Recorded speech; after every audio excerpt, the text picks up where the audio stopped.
back with our Unfiltered HR episode. We are at the beautiful BFLO Buffalo store at the Transitown Plaza. It's really nice in here. The new location. Coffee. Wonder House Coffee's in here too. I said I didn't need anything else, and then I see there are green and white Zubas in the window, and now I must have them for St. Patrick's Day. There's a lot of Buffalo stuff here, guys, so you need to stock up for Sabres, making that playoff run, hopefully. There we go. Well, thank you to the BFL store for having us. If you would like to have us, we would love to be there. So please shoot us an email at unfilteredhr@completepayroll.com. We'd love to feature your business and hang out and shoot some more videos. Yeah, absolutely. Today we are talking about Termination, the Termination station. You fired. You fired. Oh boy, I'm fired. Let's talk about best practices for termination. Yeah. So the reason we're talking about terminations or separations, really, Jen, whether someone is terminated or let go by you for cause, or they separate themselves through resignation or something, there are things that you must do from a compliance standpoint. So if you don't do them, you might get in trouble. But there's also things that you should be doing to kind of CYA, cover your ass as well, and best practices for termination. So we're going to get into those today. And Jen, probably number one question I get when I talk to people out in the world Oh boy, what is it? Why do I have to worry about this? Isn't this an employment at will state? So a lot of people think because New York State, yes, is employment at will, that you really don't need a reason to fire someone. You shouldn't have to worry about it. It's within your right as a business to make those decisions, and you and the employee can decide to end the relationship at any time. Sure. But the problem is, Jen, as we know based on many of the topics that we've covered over time, it's not so much that you need to justify your reason. It's that you need to prove yourself innocent against a reason that might be an illegal reason that someone says you let them go later. So there are many, many illegal reasons to let someone go, which is kind of why it's good to do your homework and make sure you're doing all this stuff right. Yeah, and that could be a big gray area too, because that could also be maybe subjective of why you were let go for an illegal reason. Do you have a list on your site, or do you have anything that will show some reasons of what's right and wrong? What's right and wrong, and what you can get in trouble for? Yeah. There's a lot of information on our site on the topic of retaliation. That's a huge topic for something you don't want to terminate someone out of retaliation for, engaging in some protected activity or some right. Or something that could be perceived as that. Yeah, making a complaint about the business, something like that. And obviously discrimination is illegal and that kind of stuff. So those are like the biggies and the number one thing people are making claims about for sure. Okay. But yeah, Jen, let's talk about what you must do and then what you should do on that front. So you guys have some tangible takeaways from the videos. Yeah, let's talk about must first. All right, so must do. Actually, the list is not that long for terminations compared to other things.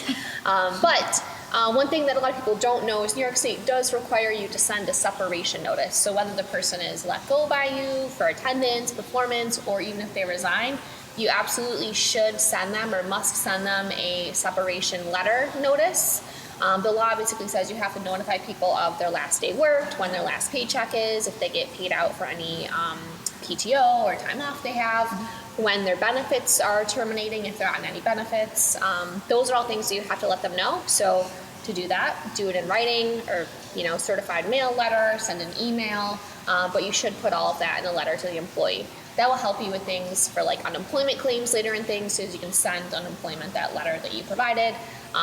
Of course, if someone resigns, you definitely should get a resignation letter from them too. Get it in writing that they're leaving you, so they can't come back later and say you let them go for something. And that's not a must because you can't really force somebody to do that, but you can ask them? You can ask them for it. Yeah, I guess you can't technically, force them to give you it. But if they send you a text message about it, even, which happens all the time now because everyone texts about everything, save that text message, right? Take a screenshot of it, send it to yourself in your email, and then you have it there also. Yeah, it's good advice. Yeah. Email is the best, I think. Yeah. The other thing you must do if they are on benefits is just make sure you contact your benefits broker, or sometimes you might have the responsibility to send the COBRA paperwork. That's a biggie. That's a big compliance issue that could occur. So make sure you're doing that as well. And then also technically the last thing is you technically have to provide them with a form that gives them information about your business to apply for unemployment. again, regardless of the reason that you're leaving, and you can find that on the New York State DOL website, but we'll, I'm sure, have links to some of this content as well. Yeah, and you know, just within payroll, there's obviously things that you can do in our system. There's not only onboarding but offboarding. So you know, we say it's from hire to retire or termination, retire when you retire from our company. Yeah, we're like, but they have an offboarding. And it's very easy to do for the offboarding. So you go through the system and you click in the dates of their last day for benefits, last paycheck, and it'll show if they owe PTO or vacation time. But what's really nice is it also says, it gives you a checklist because you may forget something if they have equipment. Equipment that you have, you know, that you need to get the computer back and things. So you kind of go through the checklist of the offboarding so you don't forget any detail of that. And then we suggest to put that in the letter.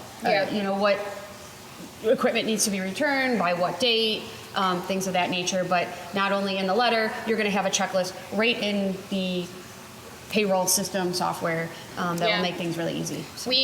I love checklists, and we work with our clients on checklists of everything, leaves, terminations, hiring, whatever. But yes, a great payroll system, one that isn't just kind of the basics, does have a lot of these built-in wizards on hiring, on terminations, on transfers, promotions, whatever it is, to kind of foolproof a lot of these processes and make sure you check all the boxes. So if you guys are using a kind of not so great payroll system now that doesn't do that, you might want to check out. I have a guy.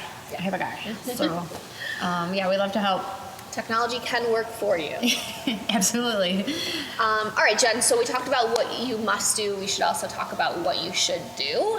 And this is kind of, in general, and when we're talking about anything employment related, but a lot of this has to do with documentation. Mm-hmm. So document the ever-living crap out of everything that happens we always say with your employees. It will never be, I guess it can be used against you, but document what you should document and send it to yourself in an email. That's what I say all the time to people. Mm-hmm. I get out my phone 5 times a day and email myself something, right? It's a time-stamped record of a conversation that happened. No one can dispute whether you fabricated it later.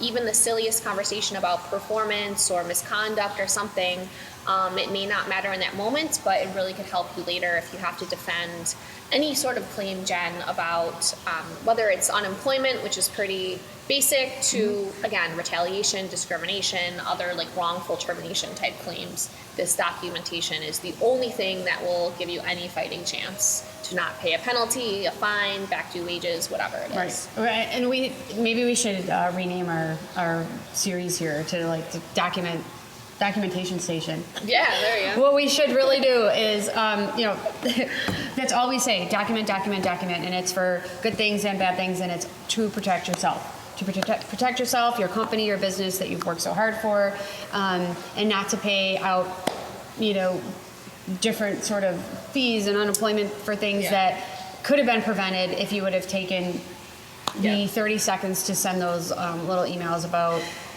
those things. And if you can get employees to sign off on some of those performance, we always encourage that even more, where everyone's on the same page. Even when you're talking about performance, performance reviews, right? Those actually help. Any performance reviews you've done with someone, even if it's not a warning or a performance improvement plan, the performance review should be consistent and reflect the bad performance of the employee if that's what they eventually get fired for or let go for, right? So, and if that is signed, and on that note, Jen, too, it's always better to show that you have documented proof or a trail that you've actually communicated the issue to the employee, you gave them an opportunity to improve, or you let them know about the bad behavior and told them they had to improve and they didn't. That will help as well to show that you made good faith effort to try to make absolutely. If you don't have a formal performance review, which we again recommend a performance review sheet, and it's uploaded into your payroll system and all of these things, at least have some sort of trail, email, something that was sent to the employee if they can't sign off on it or anything. Just, again, protecting yourself that it was communicated. And so they can follow the trail if needed. Just, get it down. Follow the trail of candy. Yes. You want to protect yourself. All right, Jen. And have you ever fired anybody? No. Okay. Well, good for you. Yeah, that would be. You're not cold and dead and hard inside like me, then. Not yet. Yeah, I don't know how I could do it. Even with people who like blatantly deserve it, Yeah. it would be hard. I mean, I haven't been in a position where I've needed to personally, fire anybody. Okay. Go ahead. So good point. I mean, and I have the luxury of being pretty removed from situations when I'm working with clients. I don't necessarily know the employees personally and have emotional attachments to them like clients do. So we did want to give you guys a tip for how to do terminations when you sit down, you have that conversation in person. Delivering that news is never easy, but I guess taking a tip maybe out of Donald Trump's book with "You're fired," keeping it short and sweet is definitely better. I think you're going to be giving someone a letter. On that letter, it will state the reason very concisely: misconduct, resignation, whatever it is. And that's kind of how you should keep the conversation. It should not become a debate. It should not become a negotiation. Mm-hmm. It's simply the decision's made. Today's your last day. Here's the information that you need to know, and let us, reach out with any questions, change an address for W-2, whatever, and send them on their way. You don't need to explain. You don't need to justify. It's your decision.